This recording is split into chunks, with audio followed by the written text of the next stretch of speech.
tell us anything more about how your father developed the script? Yes, for pretty much all of his scripts, he liked to work with a colleague, with somebody else. Sometimes it was somebody who was strictly a screenwriter, not necessarily a screenwriter by trade before they met, but he decided this person was going to be his screenwriter.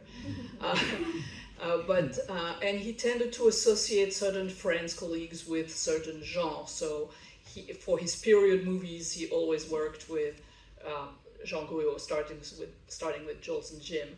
For this film, he selected this person, Marcel Moussy, who was a television director, because he had seen on television, I think, a film, a fiction piece made for TV, which featured teenagers, and he felt that it was very real, that it was very fair and portrayed both parents and teenagers in an accurate, balanced way and sensitive way. And he felt that on his own he was worried that he would end up with something too maudlin. And so that's why he worked with Marcel Moussy. For other films it was somebody else. But he liked to work with someone else. He would give them a synopsis and some pointers. They might work on their own for a while, then they would meet and he would give them notes. My father kept every little bit of paper, every synopsis, so all this it's easy to follow the trace of all this. His archives, his work archives are very detailed, and they're all at the Cinémathèque in Paris. So that's how he would work, but as I was hinting at earlier, the screenplay that would emerge would not necessarily contain the dialogue. There would be, the gist of it would be there, but the exact words might be written on set, usually by my father. And that's how he would proceed. So he was, it was a balance really, but always with collaborators. This film is one of a number that your father made where he's dealing with child actors. And there's such tenderness in this film, and I wonder if you could comment on how you see him working in this instance. Yeah, this was the first time, and it was the beginning of a very deep relationship, really, between my dad and Jean-Pierre Léaud. They went on to work together for 5 more films. Right, 5, 6, a few, and 3 more Douanel or 4 more Douanel movies, and then 2 others, and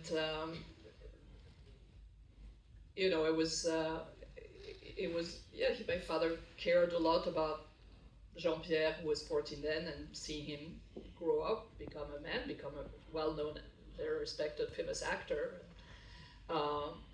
and he gravitated towards, themes, the various themes having to do with childhood and sometimes teenage years and adolescence, and really enjoyed working with children, even though it was also very hard. It was also difficult. It's difficult to have a 4-year-old do what you need them to do. And maybe we'll talk more about that when you show Small Change. But it was, and as a parent too, he was a parent who put himself in his children's shoes very, very easily, and maybe sometimes had a hard time being the parent, because it was much more fun for him being the playmate. So the first part, yes, he had a good friend from his brilliant school days called Robert Lachenay, who worked with him on some of his early movies, also directed a movie, but it was not successful as a film director. But they were very close. They liked the same books. They remained close for quite a while. And the name Lachenay, which is the actual name of the friend, is used by my father in a number of his films. It's the name of the main character in The Soft Skin, among other things. The second part was The inside jokes. Well, one kid on the playground, you hear a teacher say, "Chabrol, behave," you know. The movie they go to see, Paris Belongs to Us, was still being shot, was still being filmed when they made 400 Blows. It was made by Rivette, who was also a good friend of my dad's. And the movie only came out maybe 2 years later. And there's a joke about when the father in the car say, "Oh, it's a plot," or maybe it's in the apartment. "Oh, it's a conspiracy. It's a plot," because Paris Belongs to Us is about a conspiracy. Inside the police station, there are a number of little jokes. The three prostitutes who are being locked up. The number three, you know, having one say, I've seen a police station that was much cleaner. I've seen this repetition that was kind of a Goldilocks, you know, joke.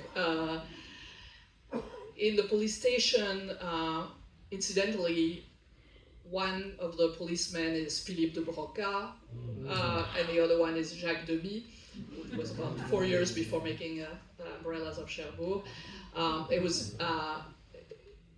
He really wanted to avoid cliché. Typically, in films that show a police station, you see the cops playing cards. So in 400 Blows, they play this game called Little Horses, just to do something else. You know, those are the main ones that I can think of. There are little references to songs, even in the conversations between the parents.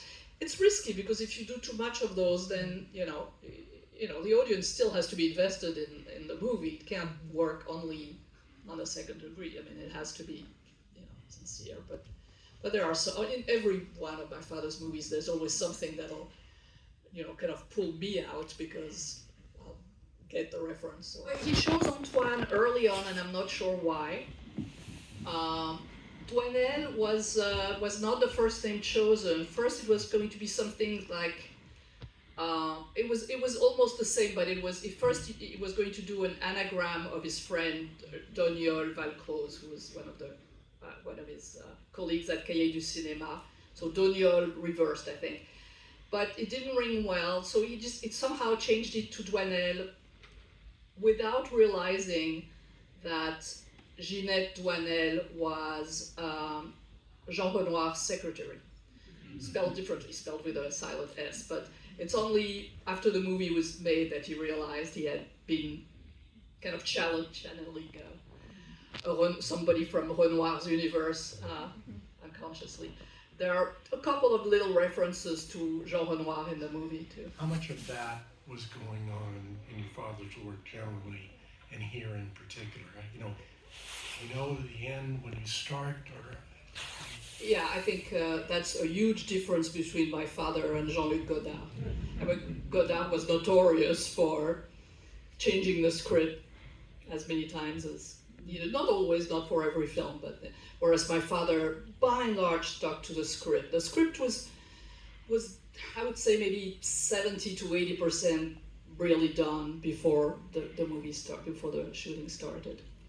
But there were changes, occasionally very big changes along the way, or sometimes with the ending, or sometimes during the editing.